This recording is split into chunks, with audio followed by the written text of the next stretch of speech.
오늘 우리에게 주시는 하나님 말씀은 로마서 15장 14절에서 16절까지 말씀입니다. 우리 한 절씩 교독 후에 마지막 절은 합독하겠습니다. 내 형제들아, 너희가 스스로 선함이 가득하고 모든 지식이 차서 능히 서로 권하는 자임을 나도 확신하노라.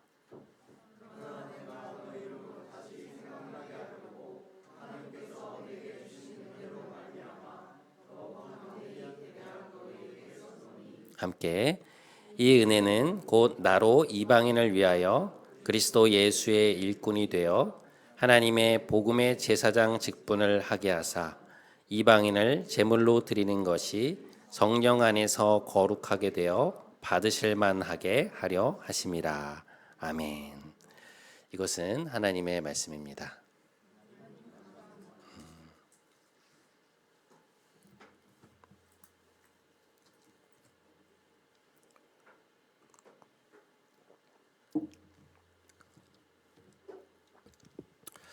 오늘 본문은 사도 바울이 로마서를 쓴 목적 중 하나를 말씀하는 부분이라고 할 수 있습니다.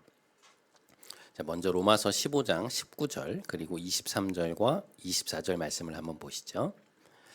내가 예루살렘으로부터 두루 행하여 일루리곤까지 그리스도의 복음을 편만하게 전하였노라. 이제는 이 지방에 일할 곳이 없고 또 여러 해 전부터 언제든지 서바나로 갈 때에 너희에게 가기를 바라고 있었으니 이는 지나가는 길에 너희를 보고 먼저 너희와 사귐으로 얼마간 기쁨을 가진 후에 너희가 그리로 보내주기를 바람이라. 이 구절들 속에서 사도 바울은 자신의 마지막 포부를 밝히고 있는데요. 그것은 서바나로 가고 싶다는 것이었습니다. 서바나는 오늘날의 이제 스페인과 포르투갈 지역을 말하는데요. 당시 로마 영토의 이제 서쪽 끝에 해당하는 부분이었습니다. 바울은 왜 그곳으로 가기를 원했는가? 그의 말에 따르면 이제는 이 지역에서 일할 곳이 없다는 것이었습니다. 그러니까 얼핏 생각하면 과장된 얘기가 아닌가 이제 그런 생각이 드는데요. 튀르키예도 마찬가지고 그리스에서도 그가 못 다닌 지역이 얼마나 많이 있었습니까? 모든 사람들에게 일일이 다 복음을 전하는 게 아니잖아요. 그런데도 그는 이제 이 지역에는 일할 곳이 없다고 말을 하고 있습니다. 그러면 우리가 이제 사도 바울의 사역을 좀 살펴볼 필요가 있는데요. 그가 다녔던 지역들을 살펴보면 1차 선교 여행 때는 그림 한 번만 보여주시죠. 1차 선교 여행 때는 튀르키예의 남부 지역을 돌았습니다. 그래서 구브로 섬으로부터 시작해서 비시디아, 안디옥, 이고니온, 루스드라, 더베와 같은 그 남쪽 지방을 돌았고요. 2차 선교 여행에서는 그리스로 넘어가서 그리스 북쪽에 있는 빌립보에서부터 시작해서 남쪽 고린도까지 수직으로 횡단하면서 수직으로 이제 내려오면서 이제 교회들을 세웠죠. 그리고 마지막 3차 선교 여행에서는 소아시아의 중심지인 에베소를 중심으로 아시아 전역에 이제 복음을 전했습니다. 그러니까 바울의 사역 스타일을 살펴보면 그는 그 지역의 거점이 되는 도시들을 공략했다는 걸 알 수 있습니다. 그러니까 그 지방의 중심지가 되는 거점 도시에 교회를 세우고 복음으로 살아가는 새로운 공동체를 세웠던 것이죠. 특별히 이 3차 전도 여행 때인 에베소에서의 3년을 살펴보면 그 소아시아의 중심 도시인 에베소의 자리를 잡고 사람들을 파송해서 다른 지역까지 복음을 전했던 것을 알 수 있습니다. 예를 들어 바울이 쓴 서신 중에 골로새서라는 것이 있거든요. 그것은 골로새라는 지역의 공동체에게 쓴 편지입니다. 근데 그곳은 바울이 직접 세운 교회가 아니고요. 에바브라라고 하는 사람이 복음을 전해서 세워진 교회인데요. 바울은 에베소에 머물러 있었지만 그러한 방식으로 아시아의 많은 지역에 복음을 전했던 것이죠. 그렇게 보면 이제는 내가 이 지방에서 일할 곳이 없다라고 하는 그의 말이 이해가 됩니다. 그는 정말로 소아시아를 아우르는 튀르키예의 많은 지역과 그리스의 중요한 거의 모든 곳에 하나님의 교회를 세웠다는 걸 알 수 있어요. 그는 그것을 자신의 소명으로 생각했던 것 같은데요. 바울은 지금 고린도에서 이 로마서를 쓰고 있거든요. 근데 곧 그의 계획에 따르면 곧 예루살렘으로 가서 이 그리스의 온 교회들이 기근을 겪고 있는 예루살렘 교회를 위해서 한 헌금을 전달하고 그 다음에 이제 로마로 갈 것이라는 이야기를 하고 있습니다. 그리고 나서 서바나 곧 스페인으로 가려 한다는 것이죠. 바울 당시에 로마 제국의 영토를 살펴보면 이제 지중해 동쪽 지역에서의 사역을 사도 바울이 마무리하고 서쪽으로 이제 가려고 하는데 그곳에서 일할 때 로마 교회가 교두보가 되어 주기를 바랬던 것 같아요. 그러니까 서바나 같은 경우는 굉장히 멀기 때문에 그가 교두보로 삼을 수 있는 새로운 공동체가 이제 필요했다는 것이죠. 그것이 그가 로마서를 쓴 목적 중에 하나라고 볼 수 있습니다. 제가 왜 오늘 이렇게 설교의 서두에서 사도 바울의 전체적인 사역의 그림을 여러분들께 그려드리는가 하니 오늘 본문을 읽어나가다 보면 우리는 바울 스스로가 자신의 소명이라고 생각했던 것을 발견하게 됩니다. 오늘 본문 15절과 16절 말씀인데요. 이렇게 되어 있습니다. 그러나 내가 너희로 다시 생각나게 하려고 하나님께서 내게 주신 은혜로 말미암아 더욱 담대히 대략 너희에게 썼노니 이 은혜는 곧 나로 이방인을 위하여 그리스도 예수의 일꾼이 되어 하나님의 복음의 제사장 직분을 하게 하사 이방인을 제물로 드리는 것이 성령 안에서 거룩하게 되어 받으실 만하게 하려 하심이라. 자, 이 말씀을 보시면 바울은 자기 자신을 이방인을 위한 그리스도의 일꾼이라고 부르고 있습니다. 그는 당연히 이제 복음을 전하는 사람으로 부름을 받은 것이지만 특별히 그가 복음을 전하는 대상이 누구였다는 것입니까? 이방인들이었다는 것이죠. 그는 어떻게 이런 생각을 그러면 갖게 되었을까? 사도행전 9장에 보면 주님께서 바울에 대하여서 이렇게 말씀하시는 걸 볼 수 있습니다. 사도행전 9장 15절 말씀. 이 사람은 내 이름을 이방인과 임금들과 이스라엘 자손에게 전하기 위하여 택한 나의 그릇이라. 사도행전 25장 16절에서 18절 말씀. 일어나 너의 발로 서라. 내가 내게 나타난 것은 곧 내가 나를 본 일과 장차 내가 내게 나타날 일에 너로 종과 증인을 삼으려 함이니 이스라엘과 이방인들에게서 내가 너를 구원하여 그들에게 보내어 그 눈을 뜨게 하여 어둠에서 빛으로 사탄의 권세에서 하나님께로 돌아오게 하고 죄사함과 나를 믿어 거룩하게 된 무리 가운데에서 기업을 얻게 하리라. 사도행전 안에는 바울의 화심에 관한 이야기가 3번이 나오는데요. 그 이야기가 나올 때마다 빠지지 않고 나오는 것이 하나님이 그를 이방인들에게로 보내셨다는 말씀입니다. 그는 그것에 대해 주님으로부터 직접적인 말씀을 듣기도 했고 또한 이방인들로 이루어진 안디옥 교회에서 사역을 하고 또 그 교회에서 파송을 받아 이방인을 위한 선교 사역을 하면서 자신이 그 일로 부름을 받았다는 것을 온전히 확신하게 되었던 것 같아요. 그런데 그 자신의 부르심에 대한 이야기 속에서 오늘 본문 속에서 우리가 주목하게 되는 표현은 뭔가 하면 16절에 나오는 제사장 직분에 관한 말씀입니다. 자, 오늘 본문 16절 말씀을 다시 한번 보시죠. 이 말씀 우리 함께 읽겠습니다. 자, 시작. 이 은혜는 곧 나로 이방인을 위하여 그리스도 예수의 일꾼이 되어 하나님의 복음의 제사장 직분을 하게 하사.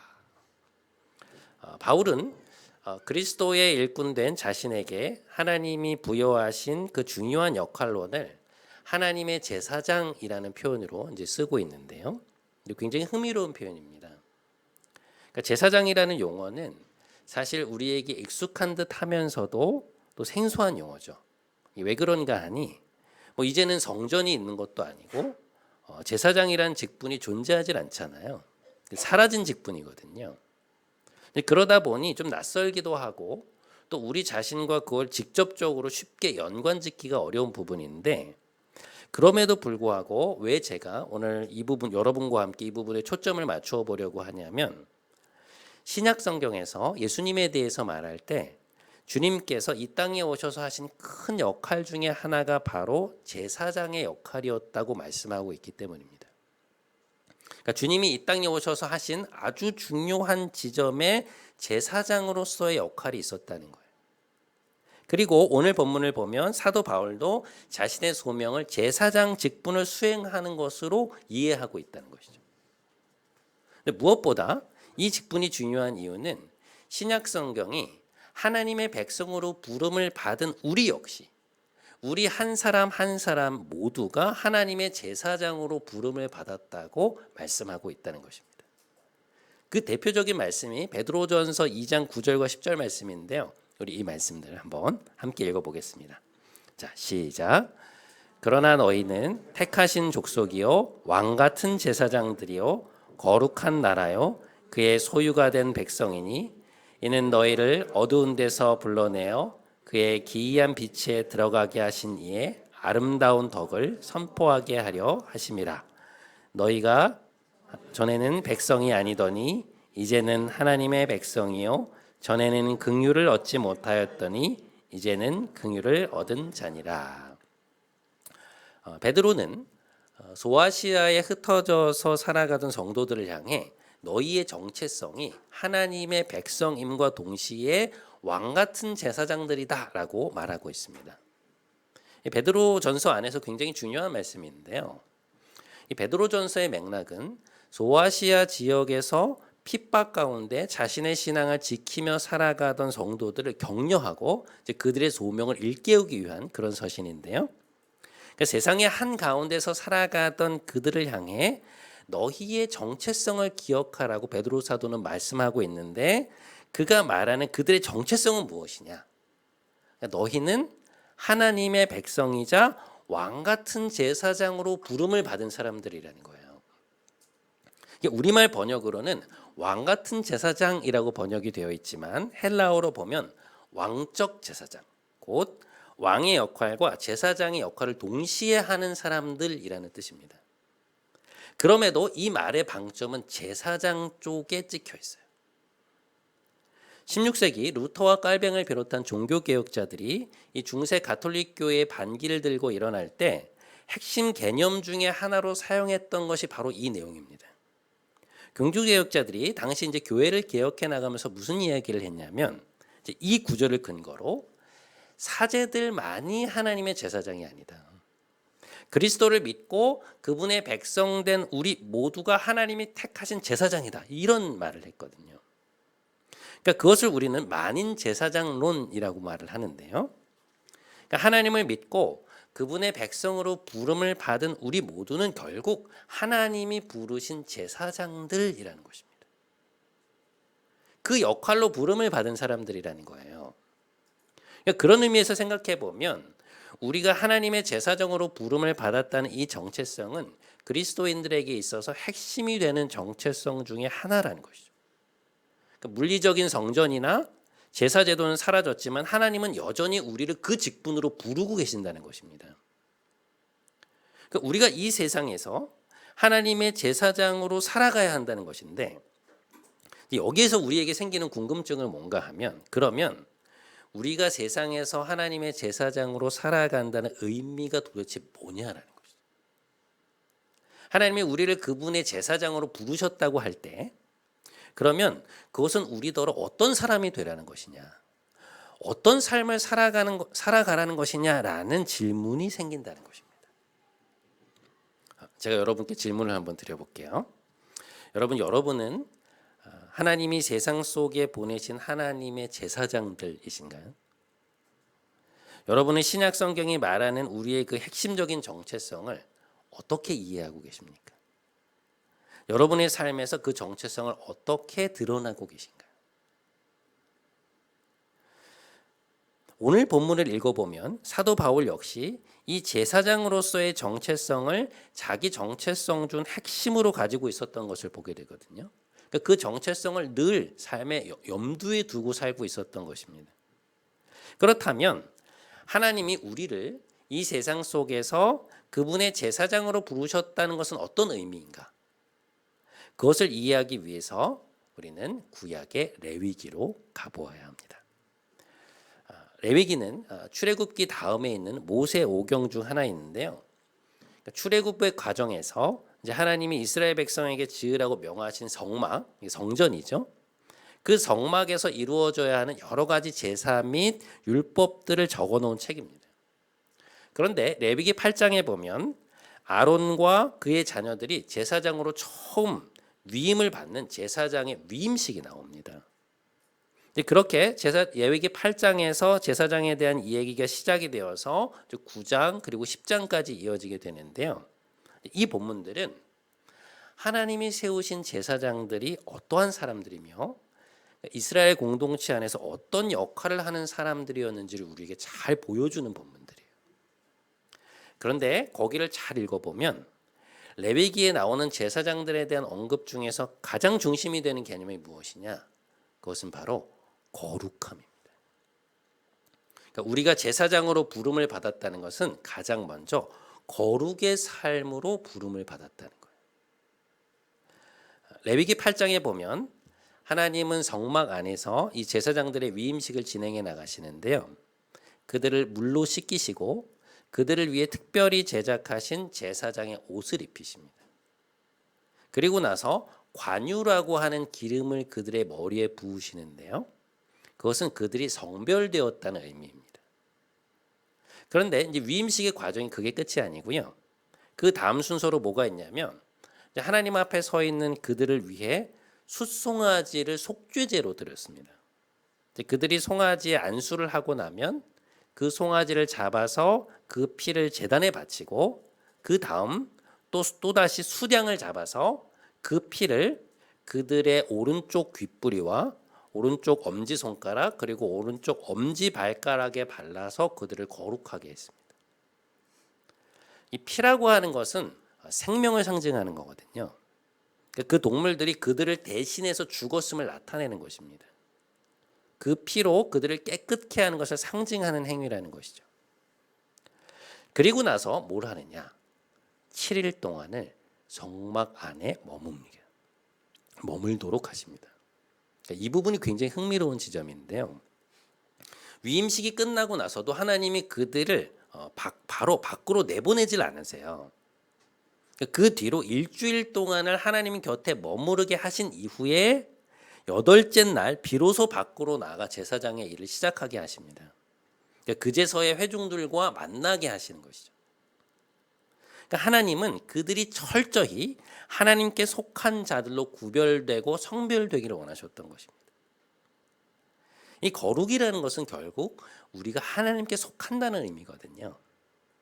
근데 그들의 이런 거룩이 왜 중요했는가 하면 레위기에 보면 제사장으로서의 그들의 주된 역할은 하나님과 백성들 사이의 연결고리와 같은 것이었습니다. 그 출애굽기에 보면 당시 광야에서 성막이 완공되기는 했지만 백성들이 그 안에 임재하신 하나님께 가까이 나아갈 수가 없었습니다.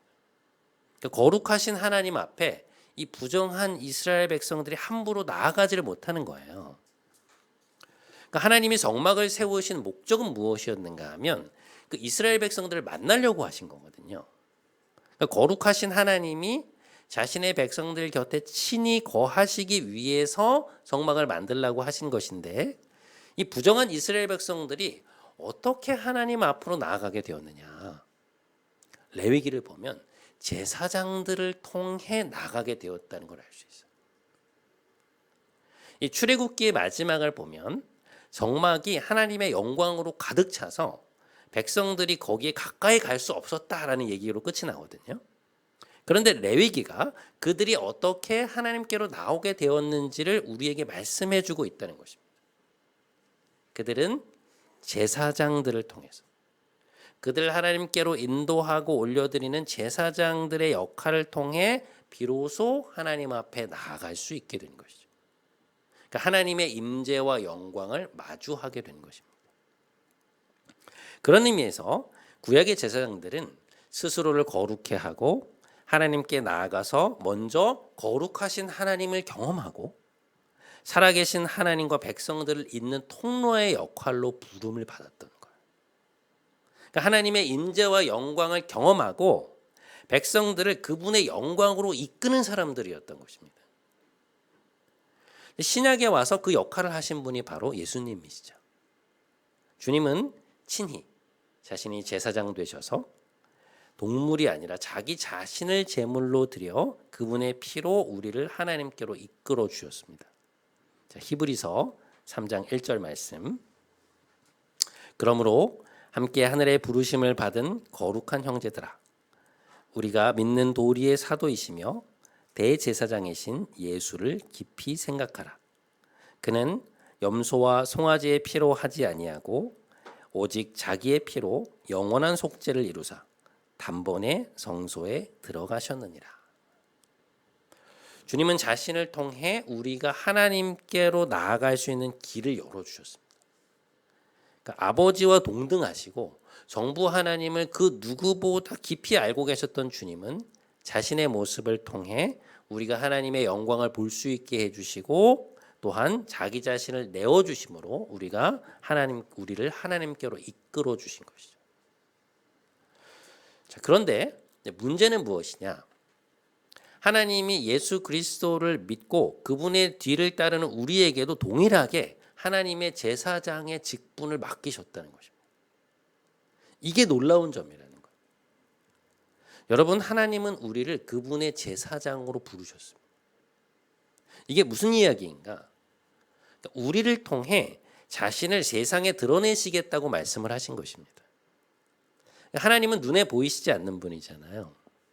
그러면 어떻게 자신의 임재를 세상에 드러내실 수 있는가? 어떻게 자신의 살아계심을 사람들에게 보여주시겠다는 것입니까?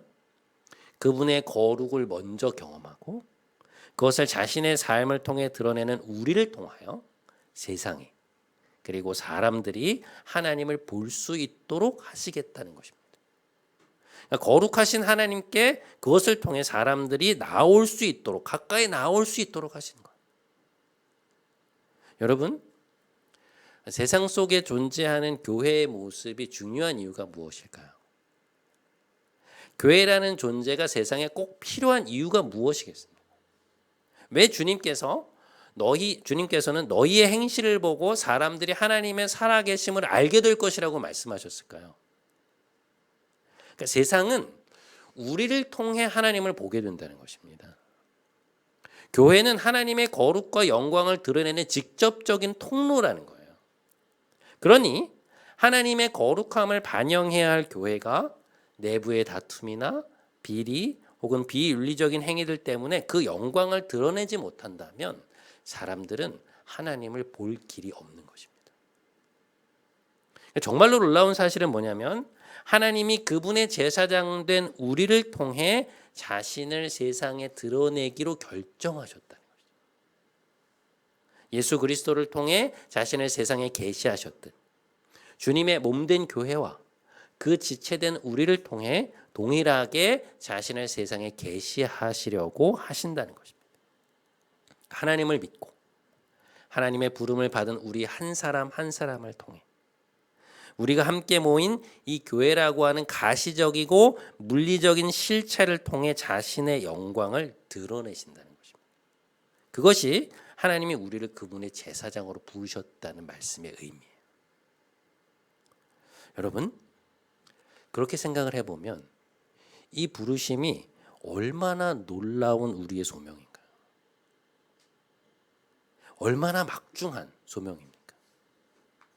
하나님은 불완전하고 연약한 우리를 통해 또한 우리가 함께 모여있는 이 교회를 통해 자신을 세상 속에 드러내고자 하시는 것입니다.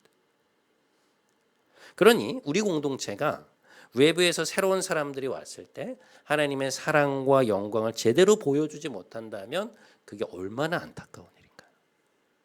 우리가 서로를 사랑하고 아끼면서 세상과는 다른 모습을 통해 하나님의 거룩함을 드러낼 수 없다면 그게 얼마나 부끄러운 일이겠습니까? 그것은 우리의 가정과 일터에서도 마찬가지죠. 여러분, 가정 안에서 부모는 하나님의 제사장들입니다. 우리의 모습은 자녀들에게 하나님이 어떤 분이신가를 드러내는 통로가 되는 거예요. 우리의 말, 행동, 가치관이 하나님께 속한 것을 드러내고 있고 자녀들을 그분께로 이끄는 역할을 하고 있는가? 배우자 간에 서로가 서로에게 하나님의 거룩과 영광이 나타나는 통로가 되고 있는가? 우리의 삶이 그것을 반영하고 있는가? 우리의 가족 중에 아직 하나님을 잘 모르는 이들이 있다고 할 때 우리는 가정 안에 하나님의 제사장으로 부름을 받은 것입니다. 또한 직장 안에서 우리의 모습은 어떤가요? 여러분, 우리는 세상 속에서 그리스도인이라고 하는 이 정체성, 하나님의 제사장이라는 정체성을 절대로 포기하면 안 됩니다. 우리는 단순히 교회 다니는 사람들이 아닌 거예요. 사람들은 겉으로 그렇게 볼지언정 우리 스스로는 늘 하나님의 어떤 부르심을 기억하고 있어야 되느냐. 언제, 어디서든, 어떤 상황에서든 우리는 그들에게 하나님의 거룩과 영광을 드러내는 거룩의 통로요, 표지인 것입니다. 그러니까 우리 모두는 우리가 속해 있는 곳에 제사장으로 부름을 받았기 때문에 우리 옆에 있는 사람들에게는 그곳에서 하나님을 볼 수 있는 기회가 우리밖에는 없다는 거예요. 그러니까 하나님은 다른 누가 아니라 여러분을 통해서 하나님을 드러내기를 원하신다는 것입니다. 여러분, 거룩이라는 것은 단순히 부정한 것과 접촉하지 않는 것의 문제가 아닙니다. 그러니까 거룩은 세상과 다른 모습을 보여주는 것입니다. 세상의 한 복판에서 살아가되 세상의 방식이 아닌 하나님의 방식으로 다르게 살아가는 것을 보여주는 것이죠. 지금 내가 맞닥뜨린 이 상황 속에서 그리스도인은 무엇이 다른지를 보여주는 것입니다. 우리의 반응이 달라야 하고 다른 방식의 행보를 보여야 한다는 것이죠. 그것이 하나님이 오늘 이 세상 속에서 그분의 제사장으로 우리를 부르셨다고 하는 그 부르심, 그리고 우리에게 주시는 도전입니다. 레위기 9장에 보면 제사장으로 위임을 받은 이후에 이제 아론과 그 아들들의 행보가 나오는데요. 그들이 하나님의 거룩함을 담지한 채 이제 백성들을 위한 제사를 드리고 제물을 드렸을 때 하나님은 그분의 임재를 백성들 가운데 드러내십니다. 그런데 그들이 거룩하게 행하지 않았을 때, 곧 하나님의 방식으로 행하지 않았을 때 하나님은 그들을 통해 자신의 영광을 드러내지 않으십니다. 이 부분이 우리가 정말 깊이 묵상해야 될 부분인데요. 제사장들에게 가장 중요하게 요구되는 것은 거룩함입니다. 그런데 이 제사장들의 거룩함, 그들의 그 성별됨의 힘은 어디에서 생겨나느냐? 레위기를 잘 살펴보면 그것은 그들이 하나님과 함께 있음으로써 생겨난다는 걸 알 수 있어요. 아까도 말씀드렸지만 제사장들은 모든 위임식이 끝난 이후에도 일주일 동안 성전에 계속해서 머무르라는 요구를 받거든요. 근데 거기서 뭘 특별히 하는 게 아니에요. 그저 하나님 곁에 머물러 있으라는 명령을 받는 것입니다. 그들이 제사장으로서 회중에게 나가기 전에, 그러니까 세상으로 나가기 전에 반드시 거쳐야 하는 시간이 뭐냐? 바로 하나님과 함께 있는 시간이었어요.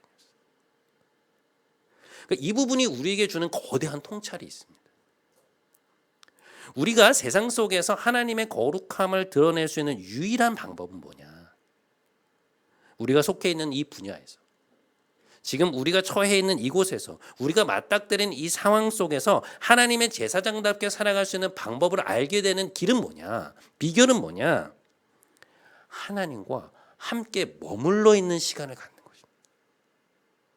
거룩하신 하나님 곁에 그분과 함께 머금으로써 우리는 거룩함이라는 것이 무엇인지 그 실체를 파악하게 되고 그 비결을 배우게 되고 세상으로 나아가서 어떻게 이 제사장직을 수행해야 할 수 있는지를 알게 되는 것입니다.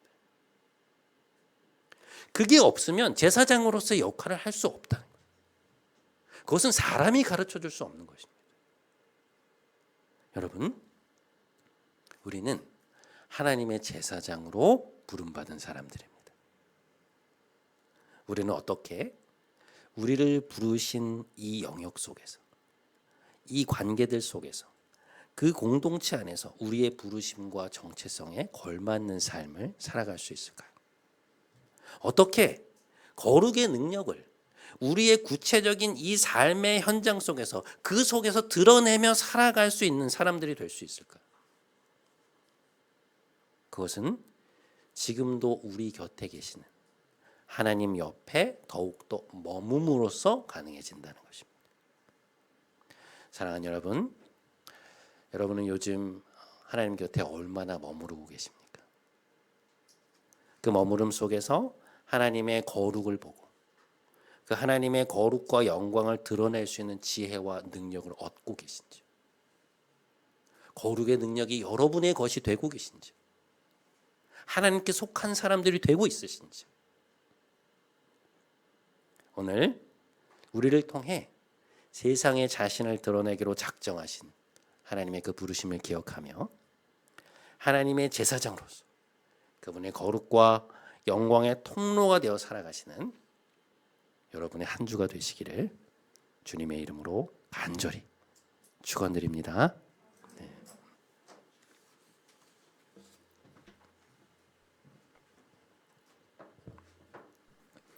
오늘 우리 이 찬양 함께 하면 좋을 것 같은데요. 네. 거룩하신 하나님이라는 찬양인데, 여러분 하나님 거룩하신 분이십니다. 근데 우리가 그 거룩이라는 단어를 늘 추상적으로만 생각할 때가 많은데, 우리가 그것의 실체를 어떻게 알게 되는가? 우리 안에 우리가 어떻게 하나님의 거룩을 느끼고 그 거룩의 반사체가 될 수 있는가? 그것은 하나님 곁에 머무를 때, 그때 하나님 우리에게 그 거룩의 실체를 보여주시고 능력을 주시고 하나님을 드러낼 수 있는 지혜를 부욕해 하실 것입니다. 우리 그 마음 가지고 함께 찬양하면서 나아갔으면 좋겠습니다.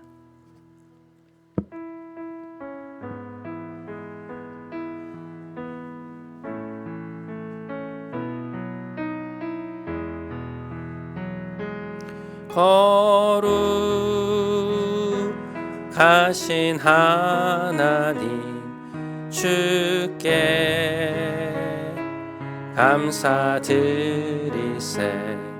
날 위해 이 땅에 오신 독생자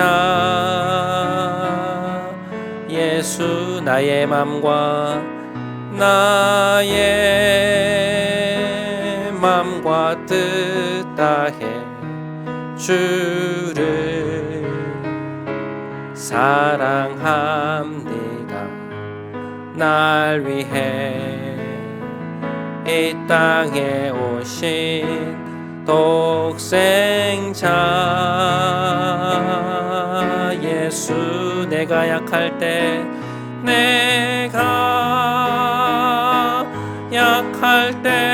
강함 주고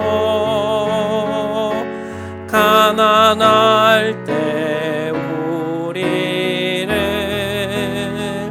부욕해 하신 나의 주 감사. 내가 약할 때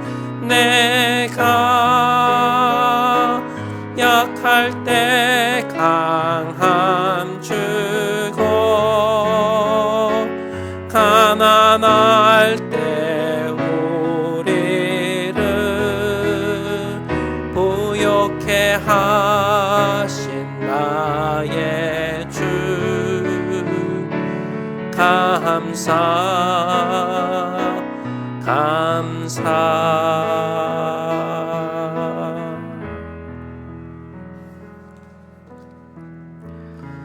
사랑하는 여러분, 우리는 이 땅에 하나님의 제사장으로 부름을 받은 사람들입니다. 하나님은 다른 누가 아니라 우리를 통해 우리가 있는 그곳에 자신을 드러내기로 결정하셨습니다. 사람들은 우리 각 사람을 통해, 또한 우리가 모여있는 이 교회를 통해 하나님을 보게 될 것입니다. 여러분은 이 정체성을 얼마나 중요한 것으로 여기며 살아가고 계신가요?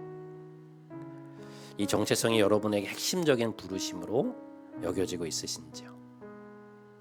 우리 시간 함께 기도하기 원합니다. 하나님, 우리를 하나님의 제사장으로 부르신 그 부르심을 깨닫기 원합니다. 그 부르심의 의미와 중요성을 깊이 깨달아 우리를 부르신 곳에서 하나님의 제사장으로 살고자 하는 열망을 갖게 하여 주옵소서. 우리 이 기도 제목 가지고 함께 하나님 앞에 간절한 마음으로 나아가도록 하겠습니다. 함께 기도하겠습니다. 사랑의 하나님 감사합니다. 오늘 우리에게 또 귀한 말씀으로 우리를 일깨워 주시고 알게 하시고 또 깨닫게 하시니 감사합니다. 하나님, 우리가 그저 교회 다니는 사람들이 아닌 것을 고백합니다. 우리는 우리를 보내신 그 세상 속에, 그 직장에, 그 가정에, 그 일터에, 그 관계들 속에, 그 사람들 속에 하나님의 영광을 드러내고 하나님의 거룩을 드러내고 하나님의 어떤 분이신지를 드러내는 그런 사람들로 부름받았음을 고백합니다. 하나님의 제사장으로 우리를 보내셨음을 우리는 기억합니다. 하나님, 때때로 초라해지는 우리 자신의 모습을 볼 때, 그러나 우리를 부르신 하나님 이 소명을 기억할 수 있게 하여 주옵소서. 그냥 세상과 똑같은 방식으로 사람들과 똑같이 반응하며 살고 싶은 하나님 우리의 성정이 올라올 때마다, 그러나 하나님, 저는 하나님의 제사장으로 부름받은 사람들이라는 것을 기억하며 하나님 앞에 그렇게 살아갈 수 있도록 도와주시고, 그런 우리를 통해 사람들이 하나님을 볼 수 있도록 주님 인도하여 주시옵소서. 이 부르심을 지켜가게 하소서. 사랑하는 여러분, 우리는 어떻게 우리가 부름을 받은 그곳에서 하나님의 제사장으로 살아갈 수 있을까요? 우리의 가정에서, 우리의 일터에서, 우리가 처해 있는 그 구체적인 환경들 속에서 어떻게 하나님을 드러내는 삶을 살 수 있겠습니까? 그 지혜와 능력을 얻을 수 있는 비결은 무엇일까요? 우리 시간 한 번만 더 함께 기도하기 원합니다. 하나님, 이번 한 주는 정말로 하나님 곁에 더욱더 머무르는 시간을 갖기로 결단합니다. 하나님 곁에서 거룩하신 하나님을 더욱더 깊이 알아가므로 우리가 어떻게 우리의 부르심을 삶에서 완성해 갈 수 있을지 그 길을 깨닫게 하여 주옵소서. 우리 이 기도 제목 가지고 하나님 앞에 결단의 기도와 간구의 기도를 함께 드리도록 하겠습니다. 함께 기도하겠습니다. 사랑의 하나님, 우리가 어떻게 하나님의 제사장으로서 하나님의 거룩과 영광을 우리 옆에 있는 사람들에게, 우리가 있는 곳에서, 우리가 처해 있는 상황 속에서 드러내며 살 수 있겠습니까? 오늘 말씀 속에서 그것은 내가 내 곁에 머무를 때라고 말씀하여 주셔서 감사합니다. 하나님 곁에 머무르고 싶지 않을 때가 있습니다. 그냥 우리가 좋아하는 것들을 하고 우리의 그 마음과 우리가 하고 싶은 행동들을 하며 살아갈 때가 더 많고 세상에 즐거운 것들이 너무나 많은데, 하나님, 그러면서 우리가 어떻게 거룩의 실체를 알 수 있으며 하나님의 거룩과 영광을 드러내는 사람들이 될 수 있겠습니까? 오 하나님, 이번 한 주는 정말로 우리가 하나님 곁에 더욱더 머무르는 시간을 많이 낼 수 있는 저희가 될 수 있도록 인도하여 주옵소서. 결단합니다. 하나님 앞에 머무르기로 결단합니다. 하나님 앞에 머무르며 하나님을 경험하며 하나님의 영광을 알고 그것을 경험하는 가운데 세상으로 나아가서 하나님의 제사장으로 살아갈 수 있는 능력과 지혜를 얻게 하여 주시옵소서. 오 주님, 은혜로 함께 하옵소서.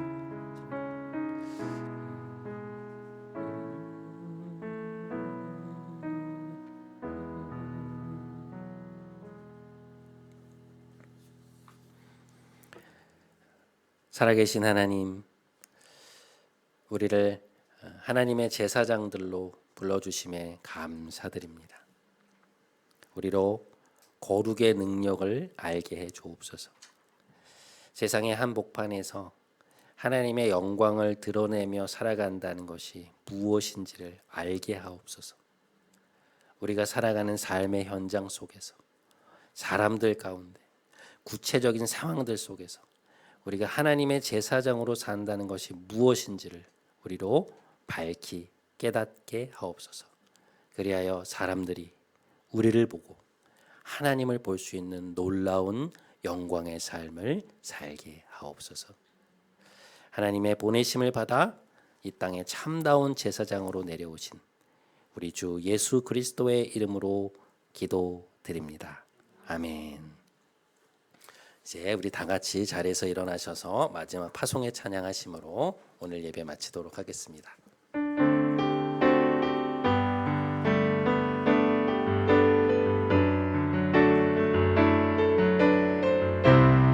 하늘의 문을 여소서.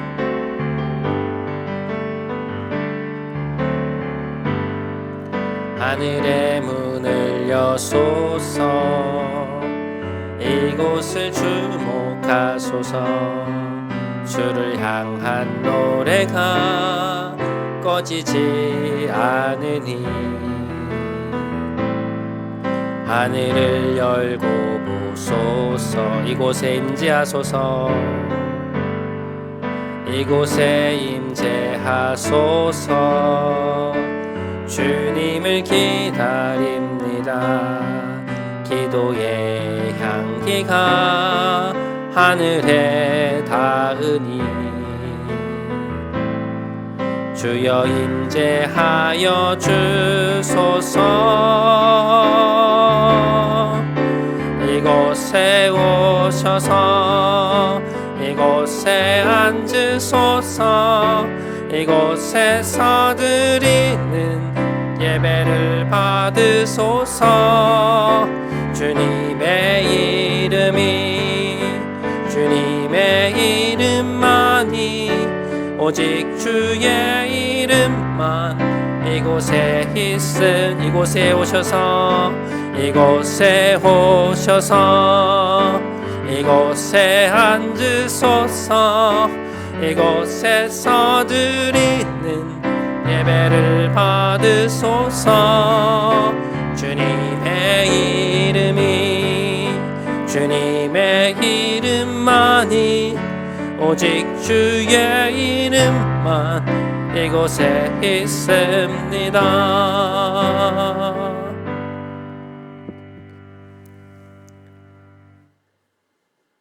이제는 우리 구주 예수 그리스도의 크신 은혜와